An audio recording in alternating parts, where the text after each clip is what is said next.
இது 2001ஆம் ஆண்டு. Elon Musk. இன்று நாம் அறிந்த மஸ்க் இல்லை. ஈலான் மஸ்க் இப்போது 53 வயதை அடைந்து விட்டார். ஏலான் மஸ்க் இனி ஒரு குழந்தை புத்திசாலி அல்ல.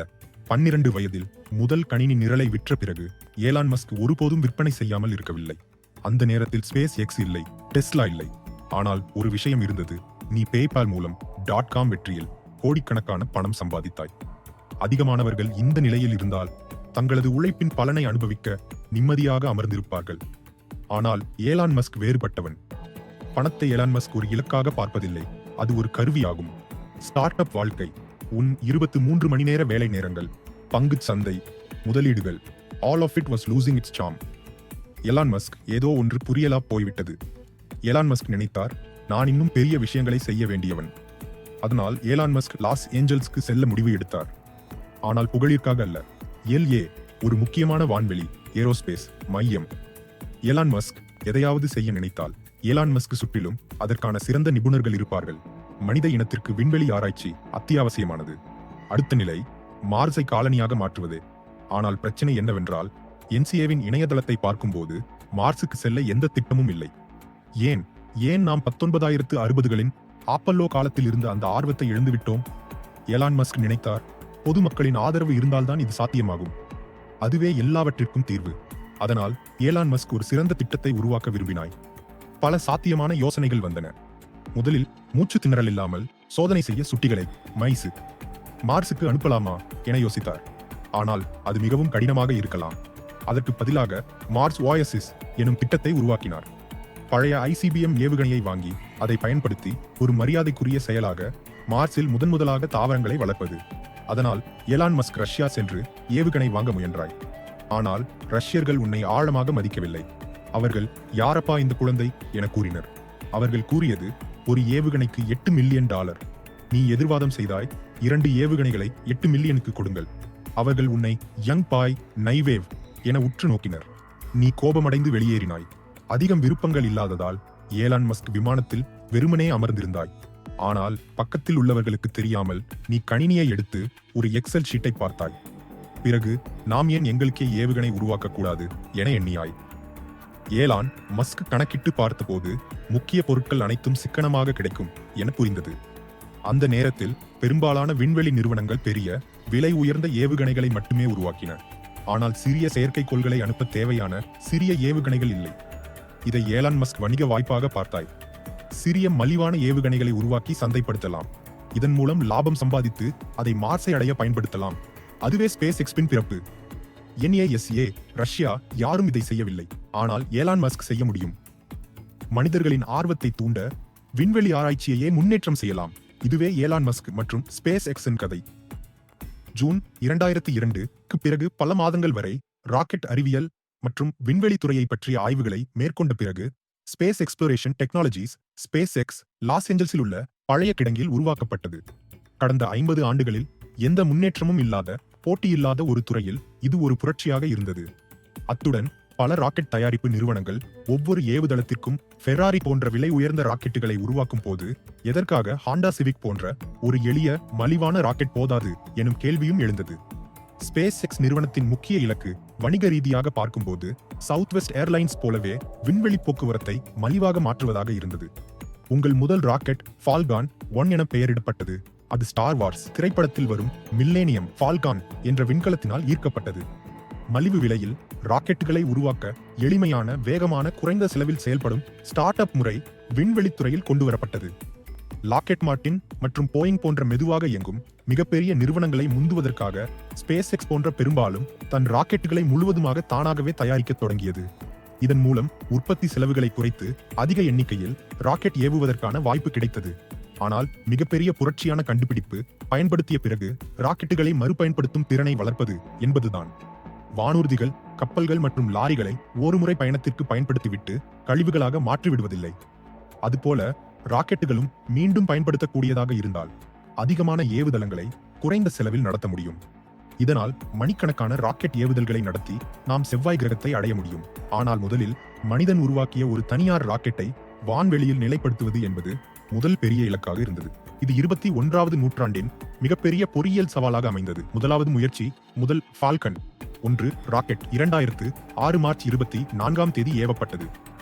20 வினாடிகள் வரை அனைவரும் மகிழ்ச்சியுடன் இருந்தனர். ஆனால் 25 வினாடிகள் கழித்து முடக்கமில்லாத தீப்பரவல் ஏற்பட்டதால் ராக்கெட் மீண்டும் பூமிக்கு திரும்பியது. இது மிகுந்த ஏமாற்றத்தை அளித்தாலும் நீங்கள் விண்வெளித்துறையில் ஏற்கனவே உள்ள வரலாற்றை ஆராய்ந்து முதல் முயற்சியில் வெற்றி பெறுவது அரிது என்பதை கவனித்தீர்கள்.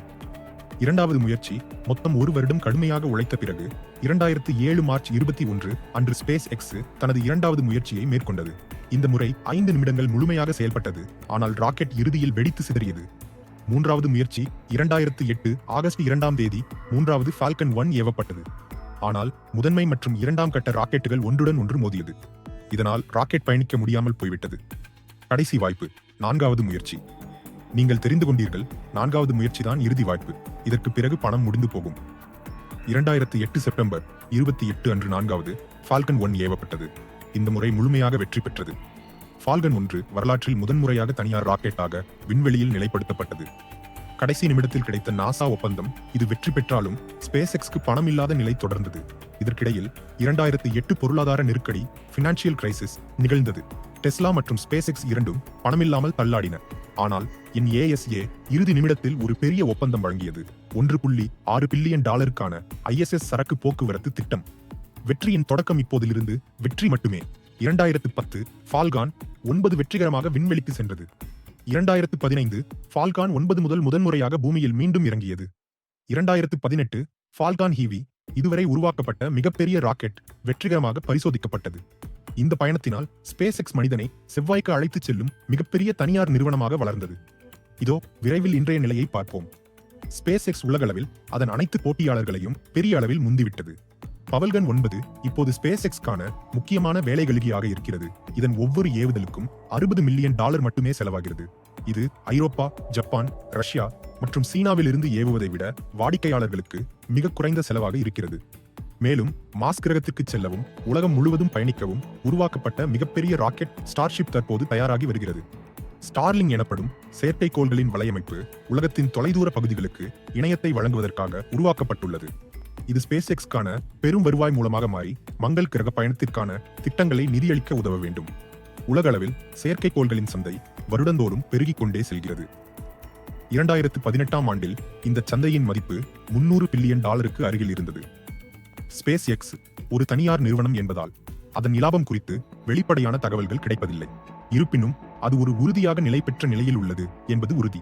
ஆனால் முக்கியமான விடயம் என்னவென்றால், நீங்கள் புதிய தலைமுறையை விண்வெளி ஆராய்ச்சி குறித்து தூண்டியுள்ளீர்கள். இப்போது விண்வெளி தொடர்பான ஸ்டார்ட் அப்ஸ் நிறுவனங்கள் ஏராளமாக உருவாகி வருகின்றன. இது எல்லாம் சோவியத் யுகத்திலிருந்து மீதி இருந்த ICBM 1 சில சின்னஞ்சிறு எலிகளை மங்களுக்கு பயணிக்க அனுப்ப முயன்றதிலிருந்து தொடங்கியது. ஸ்பேஸ் எக்ஸின் மிகப்பெரிய மைல்கள் மிக விரைவில் கிடைக்கலாம். 9 ஆண்டுகளுக்கு முன்பு அமெரிக்கா தனது ஸ்பேஸ் ஷட்டில் திட்டத்தை நிறைவு செய்தது. அதன் பிறகு அமெரிக்க விண்வெளி பயணிகளுக்கு தான் வெறுக்கிற ரஷ்யா சார்ந்த சோயூஸ் ஸ்பேஸ் கிராஃப்ட்களை பயன்படுத்த வேண்டிய சூழல் உருவாகியது. ஆனால் இந்த வீடியோ பதிவு செய்யப்படும் நேரத்தில் அது மாறப்போகிறது. நீங்கள் இதை பார்ப்பதற்குள் அது தள்ளி போனிருக்கலாம். இந்த விமானத்தில் விண்வெளி வீரர்கள் டக் ஹர்லி மற்றும் பாப் பென்கென் பயணிக்கிறார்கள். அவர்கள் க்ரூ டிராகன் கேப்சூல ஜில் பயணம் செய்யவிருக்கிறார்கள். இதில் டச் சூப்பர்வைஸ் டிஸ்பிளேக்கள், வசதியான இருக்கைகள், டெல்சா மற்றும் ஸ்பேஸ் எக்ஸ் போன்ற நிறுவனங்களுக்கு பொதுவான மினிமலிஸ்ட் வடிவமைப்பு ஆகியவை இடம்பெற்றுள்ளன. மேலும் எதிர்காலத்தை நினைவூட்டும் அழகான அழுத்தக்கப்பட்ட விண்வெளி உடைகள் இதில் உள்ளன. டெமோ 2 என அழைக்கப்படும் இந்த பயணம் வெற்றிகரமாக முடிந்தால் ஸ்பேஸ் எக்ஸின் அமெரிக்க விண்வெளி பயணிகளை மீண்டும் நாசா வழியாக அமெரிக்கா மண்ணிலிருந்து விண்வெளிக்கு திரும்ப அனுப்ப உதவிய நிறுவனமாக மாறிவிடும். 18 ஆண்டுகளுக்கும் மேலாக நீங்கள் இதற்காக உழைத்துள்ளீர்கள். உங்கள் குழந்தை பருவ கனவான விண்வெளி பயணம் இப்போது நிஜமாகி விடுவதற்கு ஒரு படி அருகில் இருக்கிறது. ஆனால் இதையெல்லாம் திரும்ப பார்த்தால் அனைத்தும் மிகவும் தெளிவாக தெரிகிறது. மீண்டும் பயன்படுத்தக்கூடிய ராக்கெட்டுகள் ஒரு சிறந்த யோசனை என்பதும், எமது பூமி சூரிய மண்டலத்தின் மையத்தில் இல்லை என்பதும், அலைகளை பயன்படுத்தி தகவல்களை அனுப்பலாம் என்பதும் இப்போது அனைவருக்கும் தெரிந்திருக்கும். ஆனால் அந்த நேரத்தில் இருந்தால் நீங்கள் இதனை மறுத்திருக்க வாய்ப்பை ஃப்ராட்ருவிக்கவும். உங்களுக்கு முன்னே இருக்கும் விஷயங்களை திறந்த மனதுடன் பாருங்கள். எதிர்காலம் உங்கள் கைகளில் உள்ளது. இந்த வீடியோவை முழுவதுமாக பார்த்த அனைவருக்கும் நன்றி. இந்த மாதிரி ஆவணப்பட வீடியோக்கள் நீங்கள் விரும்பினால் கீழே கருத்துக்களை பதிவிடுங்கள். இவை தயாரிக்க நிறைய நேரம் தேவைப்படும். ஆனால் உங்களுக்காக நான் முயற்சி செய்யலாம். நீங்கள் இந்த வீடியோவை முழுவதும் பார்த்தால் I watched till the end என்று கருத்து இடுங்கள். Please subscribe to my channel.